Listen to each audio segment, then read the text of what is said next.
সরকার ঘোষিত সকল সুযোগ সুবিধা গ্রামীণ ব্যাংকে কর্মরত ও অবসরপ্রাপ্ত সকল কর্মকর্তা কর্মচারীদেরই প্রাপ্য।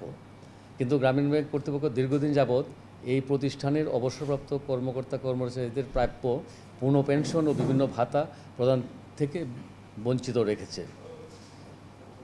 মহামান্য হাইকোর্টে রিট দাখিল করা হলে পূর্ণ পেনশন ও বিভিন্ন ভাতা প্রদানের পক্ষে রায় প্রদান করা হয়। আমরা অবসরপ্রাপ্তরা রায় প্রদানের জন্য ব্যাংক কর্তৃপক্ষের সাথে বারবার যোগাযোগ করলেও কর্তৃপক্ষ এতে কোনো সাড়া দিচ্ছে না। তাই আমরা কর্তৃপক্ষকে অবিলম্বে অন্যান্য প্রতিষ্ঠানের মতো গ্রামীণ ব্যাংকের কর্মীদের ন্যায্য পাওনা পরিশোধের জন্য আহ্বান জানাচ্ছি। উল্লেখ্য, অবসরপ্রাপ্তদের আর্থিক সহায়তা প্রদানের লক্ষ্যে সরকার বিভিন্ন সময় কিছু পদক্ষেপ গ্রহণ করে এবং পরপর 3টি সার্কুলার হয়। সেই সব সার্কুলারে শতভাগ পেনশন সমর্পণ করার তারিখ থেকে 15 বছর অতিবাহিত হওয়ার পর অবসরপ্রাপ্ত কর্মকর্তা কর্মচারীদের পূর্ণ পেনশন প্রদানের নির্দেশনা দেওয়া হয়।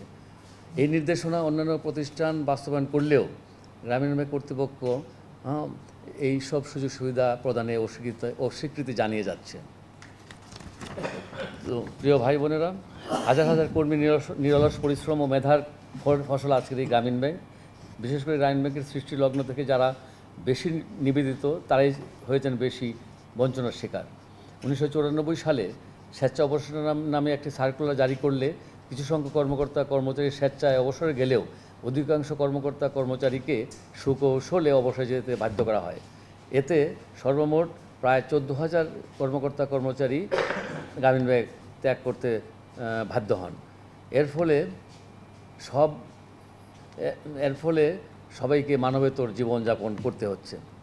প্রিয় সাংবাদিকবৃন্দ, শতভাগ পেনশন সমর্পণকারী কর্মকর্তা কর্মচারীদের 15 বছর পর পুনঃ পেনশন প্রদান ও বিভিন্ন ভাতা প্রদানের সার্কুলার নিঃসন্দেহে একটি সরকারের যুগান্তকারী পদক্ষেপ। এই সার্কুলারের মাধ্যমে আমরা প্রতিষ্ঠানের অবসরপ্রাপ্তরা অন্যান্য প্রতিষ্ঠানের কর্মকর্তারা সুযোগ সুবিধা পেলেও আমরা পাচ্ছি না। আমরা আপনাদের এই সংবাদ সম্মেলনের মাধ্যমে দেশবাসীর কাছে প্রকাশ ও প্রচার করার জন্য অনুরোধ করছি।